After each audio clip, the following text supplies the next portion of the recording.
Hey everybody, welcome to Jacob's Quest, and today we got the first two episodes of the brand new Disney Plus Marvel TV series, Daredevil Born Again, which is actually a continuation of the Netflix Daredevil show, or at least as far as I can tell, it is a 100% continuation. I think there was some question of that when this was first announced, and you know, this show has gone through a crazy production history. It originally was going to be, I think, something like 16 episodes or something like that, and at some point during the writer's strike they had a complete reworking of this show. It was originally going to be something very different. I think maybe something more comedy focused, or maybe more procedural, I'm not really sure, but either way it was going to be very different, and they ended up changing directions entirely. They got a brand new showrunner. It was a whole big report that happened months and months ago. Lots of reshoots, lots of reworking, and now we have a show that is much more aligned with what the original Netflix series was. And I gotta say, I feel like they completely nailed it. These first two episodes, I love everything that they're doing here. You can definitely tell it seems like there's a higher budget here, especially with some of the CGI work that's going on. And I know some people have criticized the CGI, and you know, Daredevil is definitely more he's more acrobatic because of the CGI. Like, he's able to actually zip line through the city and over buildings and do these crazy jumps, which, you know, in the Netflix show everything was done practically, and everything, you know, they had a lower budget, so it was all more grounded, and that's just kind of what it was. And some people have criticized that. Some people thought this is the MCU-ification of Daredevil and all that, but I don't know. I feel like this is more in line with what Daredevil from the comics is supposed to be. I feel like there's a line that they can ride there, and I feel like they're doing it very well. You know, it's still grounded for the most part. A lot of the fights are still very close quarters, and, you know, it's like actual choreography. And they can also, you know, have him CGI fly through the air, you know? So I feel like it's okay. I'm perfectly fine with that. And yeah, I don't know. For me, the tone is very, very well done. And look, I'm going to be straight up with you guys. I am not someone who takes the Netflix Daredevil show and puts it on this very high pedestal as like a piece of artwork on superhero, you know, media, right? Like it's one of the best superhero shows ever. You know, and maybe it is, but I guess what I'm saying is I see people, especially in the last 5 years or so, like, they hold Daredevil up like a masterpiece. Like, it is just this flawless, amazing thing that it would be impossible for any other superhero show to live up to.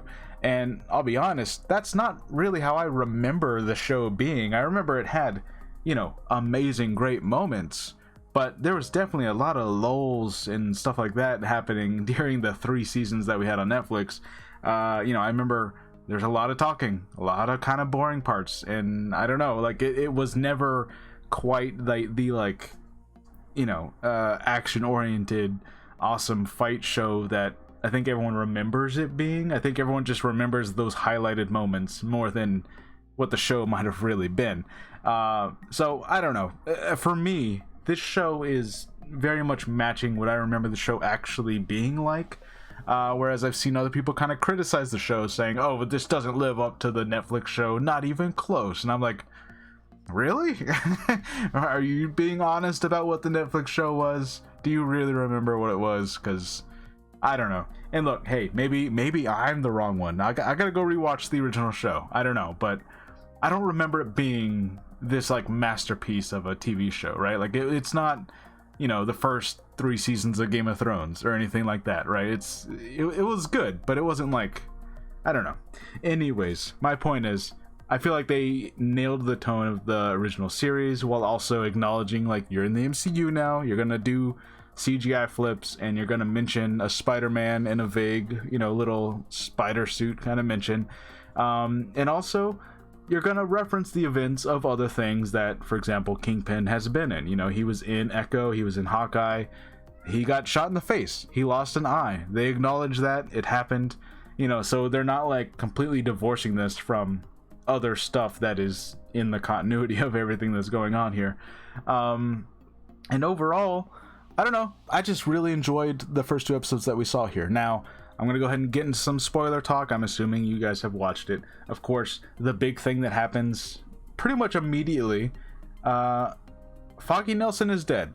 Foggy Nelson is gone.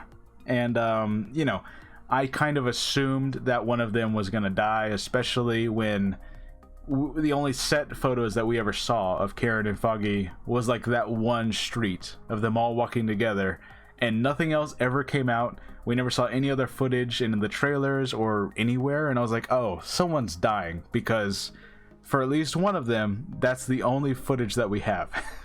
So Foggy's gone. He gets killed by Bullseye, who of course we saw in season 3, and they got him to come back. And I feel like as an opener, as like a way to be like, hey, the stakes are going to be real, you know, no characters that are beloved are sacred here. Like, you know, like if there's a threat, it's going to be a real threat. Like people could actually die. And I feel like that's a great way to start off a new series and be like, hey, this definitely feels like a new chapter in Matt's life, because it's this huge turning point, right? Like there's going to be before Foggy died and after Foggy died. And, you know, hopefully we really feel that. Like, you know, he doesn't stop being Daredevil. You know, well, okay, he did, but I meant like he doesn't he doesn't become the Punisher. And I'm sure they're gonna like kind of cover that of like, oh, is he gonna be more in line with the Punisher's ideals now, especially because we know the Punisher is gonna, you know, he's gonna show up. So, you know, we're just gonna wait and see, and hopefully they keep up the quality that they have so far. But I don't know, overall I feel like the fight scenes are down. You know, I'm enjoying the plot that we have. We have him taking on the case of another vigilante, White Tiger, which was White Tiger introduced in the Netflix show? Were we supposed to already know who White Tiger was? I don't actually remember, to be honest with you. I don't remember if we already know this guy or not, but in either case, it's a cool idea of him as a lawyer having to take on the case of another superheroed vigilante, or not, yeah, I guess superhero, but you know, basically a stand-in for him. Like, what if he had to be a lawyer for himself, kind of thing. And it happened like this accidental, like crooked cop got killed, and so now the cops are after that guy, and so now Matt has to go against the police, which of course Wilson Fisk is now the mayor, so he's got to try to be on the side of the police and the public. And, you know, so now you see how like all these, you know, webs are gonna be connected to each other. How like he's got to go against this, and he's got to fight this corruption, and then Wilson Fisk is now, he's on, you know, he has to be on the side of the police because he's the mayor, you know. And we saw one of the crooked cops has a Punisher tattoo, and I can't imagine Frank Castle's happy about that happening. Which, you know, that definitely reflects certain real life things. A lot of law enforcement in real life, they have Punisher stuff everywhere, which is weird. You know, it's weird for law enforcement to have Punisher things. Like, Punisher's whole thing is that he murders people, so not a great look. Yeah, that's strange. And so I'm actually pretty excited for the show to kind of tackle that, even if it's just done kind of subtly. That's an interesting thing for them to go into, because yeah, that happens and it's strange. So what does the Punisher think of that? And yeah, I'm excited for where this can go. How much Karen are we gonna see? I don't know. I have to imagine she's gonna show up a little bit more. She showed up in episode 2, so we'll see her occasionally, but she definitely did like start her own thing somewhere else. And we're gonna see Matt trying to basically rebuild after Foggy died, and he's not been Daredevil for like a year now. I think that is one question as to like when this is taking place, because I don't even know where the MCU is at anymore. Are we in 2027? When did She-Hulk happen? Because obviously he was Daredevil in She-Hulk, so was that before Foggy died, or is that after this show takes place and he's already come back to being Daredevil? And if that's the case, does that mean that Matt is going to end up breaking up with his current girlfriend, who he has in this show? Because obviously he gets together with She-Hulk, so I can't imagine that Matt is cheating on whoever his girlfriend is, right? So I don't know. I don't know what's happening as far as the timeline of things, or how seriously we even need to take She-Hulk, because for all we know, they can wave that away by saying, well, you know, She-Hulk is like a meta character, she's breaking the fourth wall, so maybe Daredevil in that show was just like a I don't know, like a meta reference, and it wasn't really in canon. I don't know. In any case, that's an interesting thing to think about while we're watching this. Like, when did that happen? But yeah, overall, I feel like they got the tone down, and yeah, I'm happy. And look, I'm happy that Daredevil is in the MCU, and that they took this canon and they found a way to make it work tone-wise.